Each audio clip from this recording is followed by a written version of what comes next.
Hello students, welcome back. In today's lecture we are going to discuss about photoelectric effect. देखो हम लोगों ने last lecture that we did was black body radiations. ठीक है, हम लोगों ने इलेक्ट्रोमैग्नेटिक वेव थ्योरी स्टडी की थी. उसको फेल कर जो उसकी फेलियर से दो एक्सपेरिमेंट के बेसिस पे थे. One is black body radiation जो हमने लास्ट लेक्चर में डिस्कस किया, and the second one is photoelectric effect. देखो फोटोइलेक्ट्रिक इफेक्ट एक्चुअल में होता क्या है. For example suppose this is a metal surface. ठीक है, आप ये मानो कि this is a metal surface. ये कोई भी मेटल का सरफेस है. When you will radiate light on it, ठीक है, जब आप इसके ऊपर लाइट रेज रेडिएट करोगे, मतलब फॉल करवाओगे, तो the electrons will be ejected. जो मेटल का सरफेस है उसमें से क्या होंगे, इलेक्ट्रॉन्स इजेक्ट होंगे. This phenomenon is known as photoelectric effect. इस फिनोमिना को क्या बोला जाता है, फोटोइलेक्ट्रिक इफेक्ट बोला जाता है. देखो when the radiations certain minimum frequency, इसका मैं मतलब समझाता हूँ. What is certain minimum frequency? Strikes the metal surface, electrons are ejected from it. If this is a metal surface, you are falling light on it, electrons will be ejected. Condition that there will be certain minimum frequency. इसका बात हम करते हैं कि what is certain minimum frequency. This phenomenon is called as photoelectric effect, and the electrons which are ejected are known as photoelectrons. उनको क्या बोला जाता है, photoelectrons बोला जाता है. ठीक है, अब देखो, अब इसका जो एक्सपेरिमेंट अपरेटस है, सेटअप है, वो कैसा है. यहाँ पे आप कोई भी क्या करोगे, मेटल सरफेस ले लोगे. यहाँ पे कोई भी डिटेक्टर हो जाएगा जो इलेक्ट्रॉन्स को डिटेक्ट करेगा, बेसिकली इलेक्ट्रॉन्स को रिसीव करेगा. आपने लाइट फॉल करवाई तो मेटल सरफेस है, इसमें से क्या होंगे, इलेक्ट्रॉन्स इजेक्ट होंगे. जब इलेक्ट्रॉन्स इजेक्ट होंगे, this terminal is made as positive and this is negative. So the electrons will repel from here and attract towards positive terminal. So your electrons start moving towards the positive terminal and the current starts flowing. आपका जो current है वो circuit में flow करना start कर जाएगा. तो आपको पता लग जाएगा कि आपका जो मेटल है उसमें से इलेक्ट्रॉन्स इजेक्शन स्टार्ट हो चुकी है. अब देखो इसका बेसिक मतलब क्या था. जो हमारी EM वेव थ्योरी थी वो ये बोलती है कि लेट्स से सपोज मैंने क्या किया, इस मेटल सरफेस पे लाइट को इरेडिएट करवाया. ठीक है, उस टाइम कोई इलेक्ट्रॉन इजेक्ट नहीं हुआ. तो वो क्या बोलती है, इंक्रीज द इंटेंसिटी. आप लोग इंटेंसिटी इंक्रीज करो, it will start ejecting electrons eject होना स्टार्ट हो जाएगा. ठीक है, according to EM wave theory, if you are increasing the intensity means you are increasing the energy, so electrons will be ejected. But हमें पता है कि इंटेंसिटी और एनर्जी में कोई रिलेशन नहीं है. तो इस एक्सपेरिमेंट से, इस पर्टिकुलर फोटोइलेक्ट्रिक इफेक्ट एक्सपेरिमेंट से हमें क्या पता लगा. देखो when you increase the frequency the electrons ejection start. ठीक है, इंटेंसिटी इंक्रीज करने से कोई इफेक्ट नहीं हुआ. फ्रीक्वेंसी इंक्रीज करने से जो इलेक्ट्रॉन्स थे, जो फोटो इलेक्ट्रॉन्स थे दैट गॉट इजेक्टेड, वो इजेक्ट होना स्टार्ट हो गए. इट मींस जो एनर्जी है that is directly proportional to your frequency. जो आपकी एनर्जी है वो फ्रीक्वेंसी के डायरेक्टली प्रोपोर्शनल है. So the photo electric effect findings और results was against EM wave theory. ठीक है, जो EM वेव थ्योरी थी उसके बिल्कुल कॉन्ट्राडिक्टरी थे. वो बोलती थी कि एनर्जी का फ्रीक्वेंसी के साथ कोई रिलेशन ही नहीं है, energy is directly proportional to intensity. But यहाँ पे ये पता लगा कि एनर्जी का इंटेंसिटी के साथ कोई रिलेशन नहीं है, but it is directly proportional to your frequency. So the EM wave theory fails due to black body radiation and photoelectric effect. Now let us dig a little more about photoelectric effect. Photoelectric effect actual में है क्या. देखो कोई metal surface है, ठीक है, यहाँ पे क्या होंगे, इलेक्ट्रॉन्स होंगे, आउटर शेल इलेक्ट्रॉन्स होंगे, जो सरफेस इलेक्ट्रॉन्स होंगे बेसिकली. अब देखो ये लूजली बाउंड होंगे, these are loosely bound electrons. So it can absorb energy and can be remove from the atom shell. ठीक है, जो एटम की शेल है, लेट्स से सपोज इस एटम की शेल में इलेक्ट्रॉन प्रेजेंट था, तो आप इसको रिमूव कर सकते हो. सो बेसिकली आपने एनर्जी प्रोवाइड करी. एनर्जी किस फॉर्म में प्रोवाइड करी, लाइट की फॉर्म में प्रोवाइड करी. That's why it is photo means light. ठीक है, तो इलेक्ट्रॉन्स इजेक्ट हो गए. अब you need a minimum frequency और एनर्जी टू इजेक्ट इलेक्ट्रॉन्स को इजेक्ट करने के लिए आपको एक minimum amount of energy required है. That energy is known as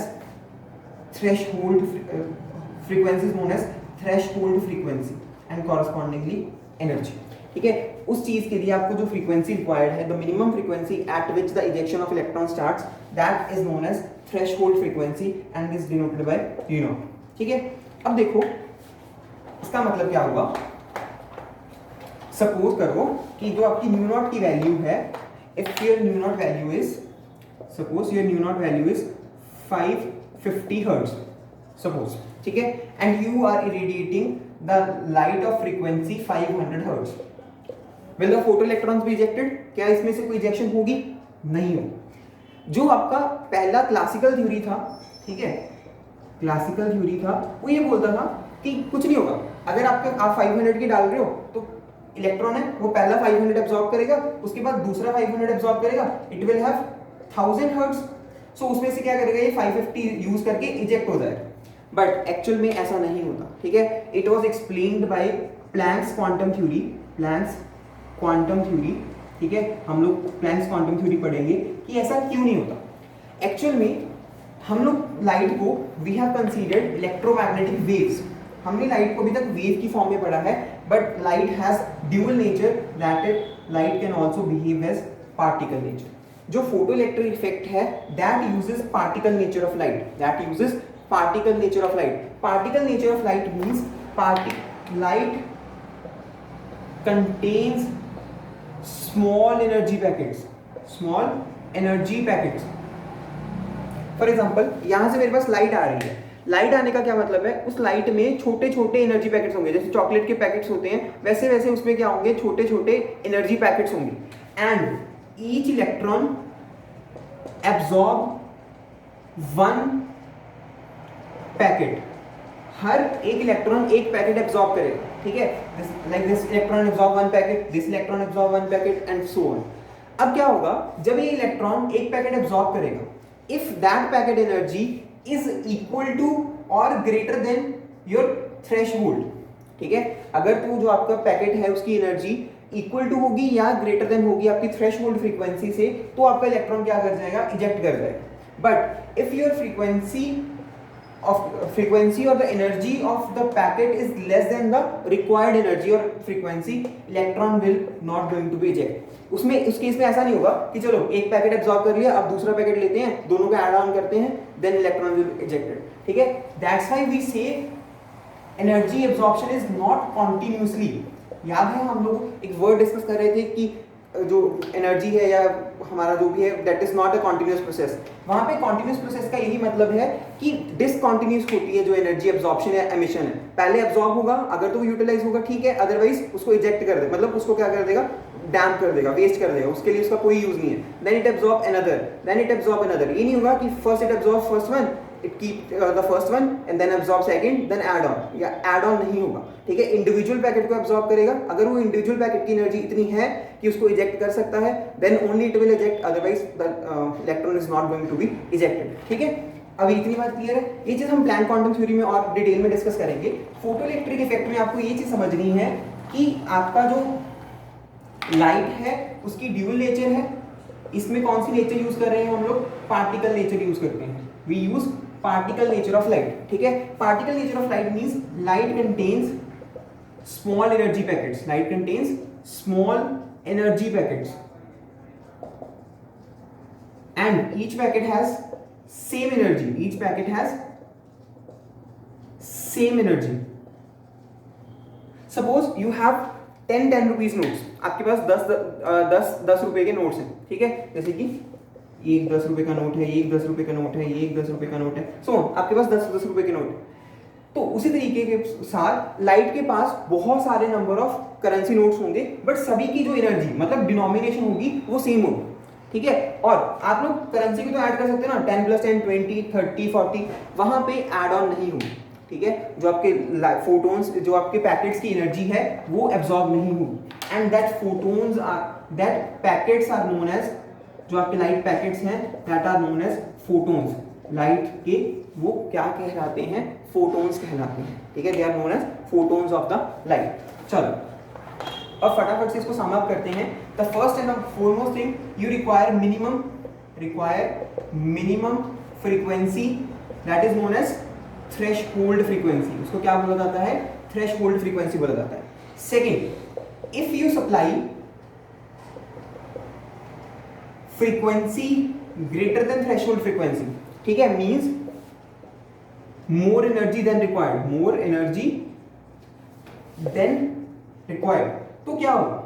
अब इसको भी देखना पड़ेगा। जैसे सपोज करो आपने इसको एनर्जी दी 600 जाउल्स, आपको चाहिए कितनी थी 550 जाउल्स। तो अब जो 600 माइनस 550 तो इजेक्ट होने में यूज हो जाएगी, इलेक्ट्रॉन इजेक्ट हो जाएगा। कितना बचा पीछे 50 जाउल्स। जो ये 50 जाउल्स होगा, this is the kinetic energy of your photo electron. मतलब आप जितनी ज्यादा एक्स्ट्रा एनर्जी प्रोवाइड करोगे देन द रिक्वायर्ड वन, वो किस में कन्वर्ट हो जाएगी? वो काइनेटिक एनर्जी में कन्वर्ट हो जाएगी। ठीक है, so the energy given minus energy required is equals to kinetic energy of your photo electron. जो आपका फोटो इलेक्ट्रॉन है उसकी काइनेटिक एनर्जी के बराबर में। अब जो एनर्जी है ना, वो in the terms of frequency that is given as h nu. जो आपकी एनर्जी है in terms of frequency that is given as h new.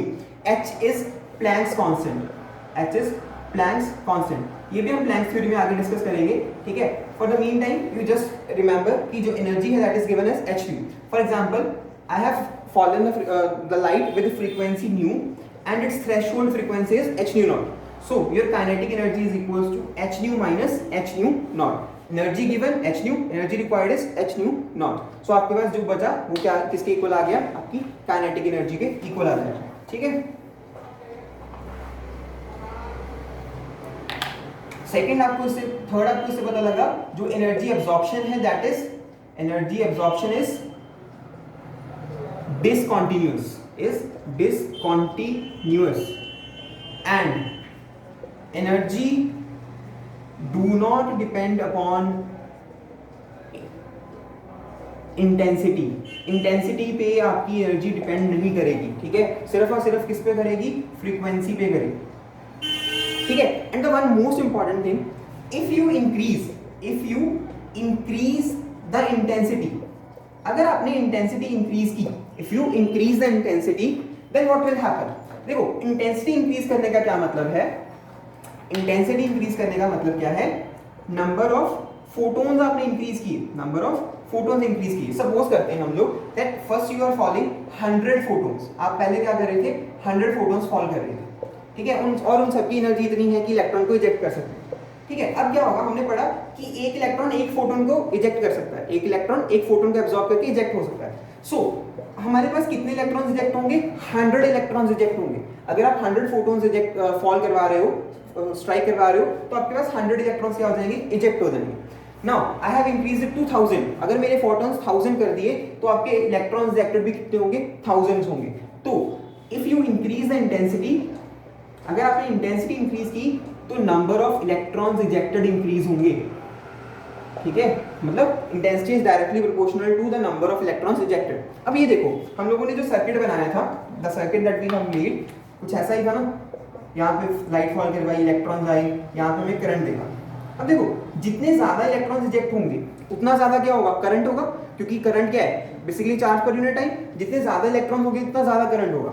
मतलब आप ये बोल सकते हो जो इंटेंसिटी है इस केस में that is directly proportional to photo current. उसको क्या बोलते हैं? Photo current. फोटो क्यों बोला? क्योंकि लाइट की वजह से इलेक्ट्रॉन्स इजेक्ट हुए और उसकी वजह से करंट आया हमारे पास, तो that term is known as photo current. Means on increasing the intensity the photo current increases. जो आपका फोटो करंट होगा वो इंक्रीज हो जाएगा। ठीक है, and the last and the foremost thing, ठीक है, a term known as stopping potential.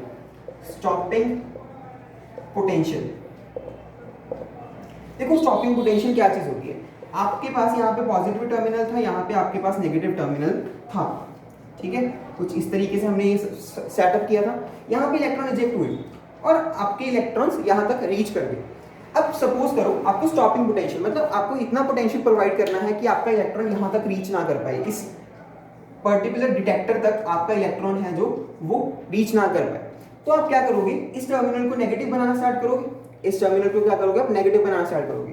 The potential at which no electron reach the detector, no electron reach the detector, उस पोटेंशियल को हम लोग क्या बोलते हैं? That potential is known as stopping potential. And your stopping potential that is denoted as V not, not mu not, that is denoted as V not is directly proportional to your frequency. अब देखो इसका मतलब समझो, आप जितनी ज्यादा frequency डालोगे, आप लोग जितनी ज़्यादा फ्रीक्वेंसी डालोगे, मतलब H new minus H new naught की वैल्यू उतनी बड़ी होगी, क्योंकि न्यू नॉट तो फिक्स है, एच की वैल्यू फिक्स है।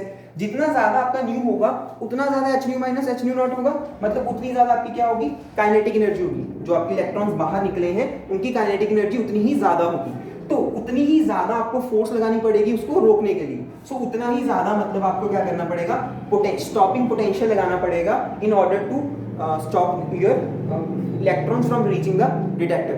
So from here you can infer that on increasing intensity energy doesn't affect, energy पे कोई effect नहीं आता।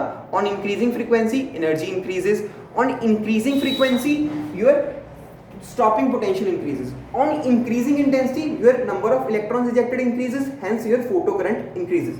So in next lecture we are going to discuss about our topic Planck's quantum theory, ठीक है। These two topics, black body radiation and your photoelectric effect, these are the two experiments that lead to the failure of your electromagnetic wave theory, ठीक है। जो electromagnetic wave theory continuous absorption and emission की बात करती थी, उसको photoelectric effect और आपका जो ब्लैक बॉडी रेडिएशन है उसने गलत प्रूफ कर दिया है। So now we move forward to the new theory that is known as Planck's quantum theory.